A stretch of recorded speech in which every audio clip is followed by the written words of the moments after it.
everybody. Shall we get started? It's great to have everybody here. See that some people are still smiling. 2 weeks on, it's quite incredible. Esther and I are completely in awe of how much hard work you've done over the last not quite 2 weeks to get to where we are today.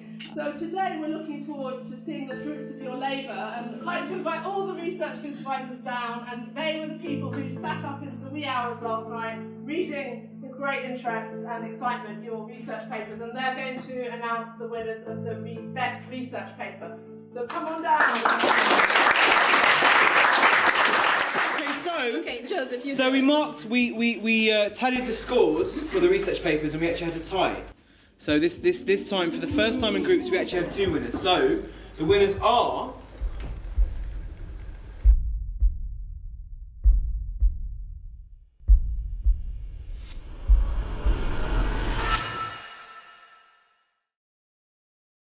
So my name's Claire Gordon, and I work in the Teaching and Learning Centre, and Esther.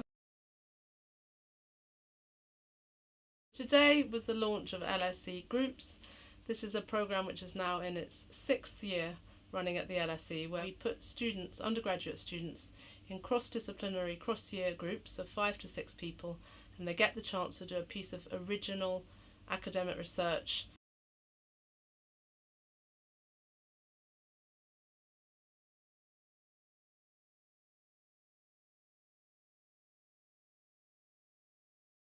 Fuel poverty, gentrification, its beneficial burden, education inequality, on the fringes of LSE society. Different aspects of poverty. You know, what LSE does, or what, you know, where you live or your cultural background does. So there's a lot to do in 2 weeks. It's very intense, it's hard work, it's fun, it's exciting. So that's a challenge. This is an experience that undergraduates at the LSE feel they don't usually get enough of in their traditional undergraduate education.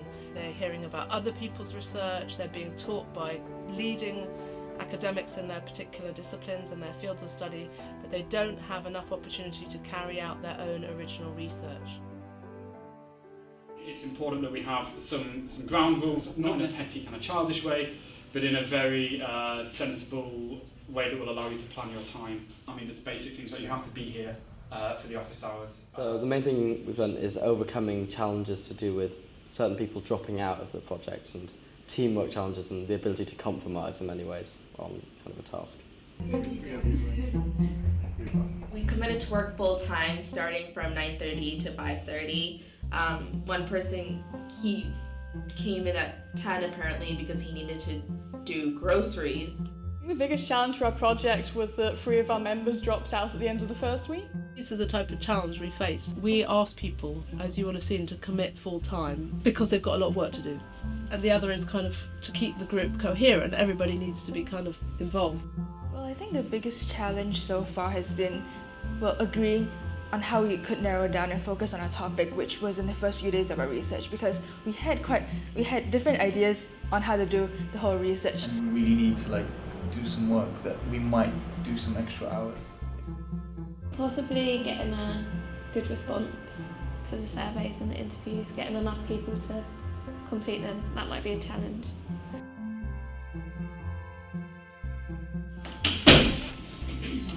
I'm assuming you're in the right room. Possible for us to record, possibly. We met with Kirsty, who's head of widening participations here at LSE, and we were talking to her about what barriers she thinks people, especially students from disadvantaged socio-economic background, might face in applying to uni and then once they get here. We might go wider than widening participation. Widening participation students aren't just from a low socio-economic background. In a very, very short period of time, they managed to identify by themselves a topic or 2 topics which are quite relevant, how the non-academic stuff experiences, how, let's say, people treat them, or how happy they are working at here at LSE. We went out to take out some survey for the cleaners, security and porters. But we have come across our first hurdle. It's been a lot tougher than what we thought. We thought people would be a bit more responsive towards this, but it's just like a block the door. They're not happy to help us in any manner or form. They're not telling us where we can go and whom we can talk to. So maybe we have to really sit down and think about it on how to get this data. I've done some interviews in the past before, but it was mainly with people I knew. So approaching someone, like knowing you're from a school and approaching an organization who is also a representative of the organization is kind of a different experience, because the things you're trying to get out from the interviewee is also quite different. We'll just take the transcript and not the actual recording, and the recording will be pretty much destroyed after we get the transcript, and everything would be kept anonymous, and all the data. Either do not pick up the call or they're busy. Yeah. So this group in here is doing an ethnography of a leisure centre in North London. It's like to strike a balance between being concise, being interesting, and being accurate as well with the information. Spend some time and gain a greater insight, probably through focus groups or interviews. And today there's a couple of members of our group going out trying to interview people and ask questions with questionnaires.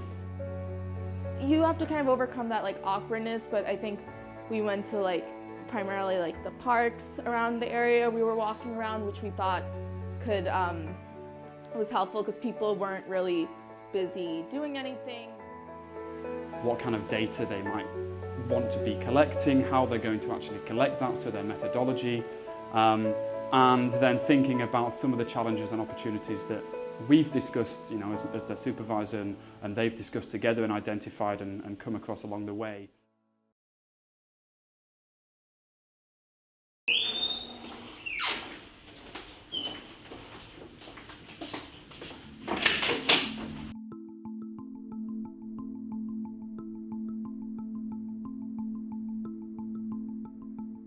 We prepared our slides yesterday, and we're just giving the final touches. I'm the only person here, and Neil is returning books at the Waterloo Library, and I don't know where Darren is. Groups that might not otherwise be identified. An example of this is Nucleus Legal Advice Center.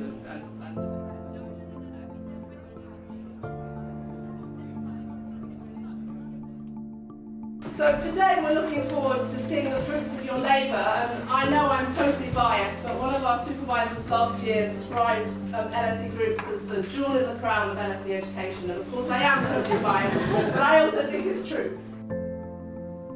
What you've achieved seems to me to be very impressive, and I think it's worth taking a moment and speaking to that.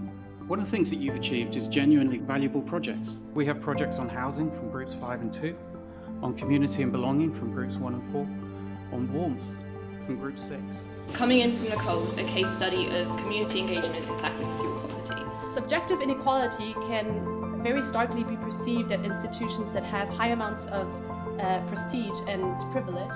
The borough that we felt had the most change in gentrification, which was Tower Hamlets. Socioeconomic differences would lead to differences in perceptions, and our research have the potential to fill up these two gaps. So this isn't simply a piece of research, but we like to think that this is also a story. It's a story of a community, it's a story of the challenges that community faces. The majority of people looking for higher skilled jobs in London. And then end a powerful statement: there is nothing inherently wrong with being rich or poor, and there should be no reason to be ashamed. I think the presentations so far have been fantastic. The students have all stuck to a very clear presentation style, which has made it very easy for someone like myself who hasn't read these papers to really engage with some of the really fascinating research findings that they've got so far.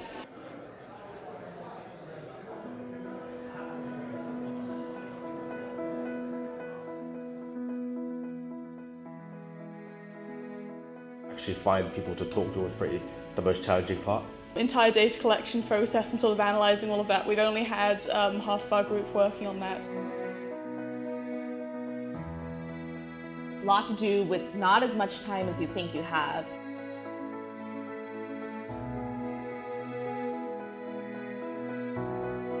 The people on my team, because they're the best people. I like in many ways the kind of challenging deadlines that we set ourselves. I'd like to invite all the research supervisors down and they're going to announce the winners of the best research paper. So come on down. We have a special mention, or a commendation. The commendation goes to for the research papers, and we actually had a tie.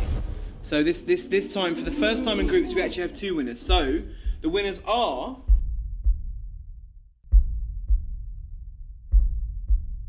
fuel poverty. Socioeconomic background students at the LSE. Spikes and hipsters. It's a group 5 group on immigration.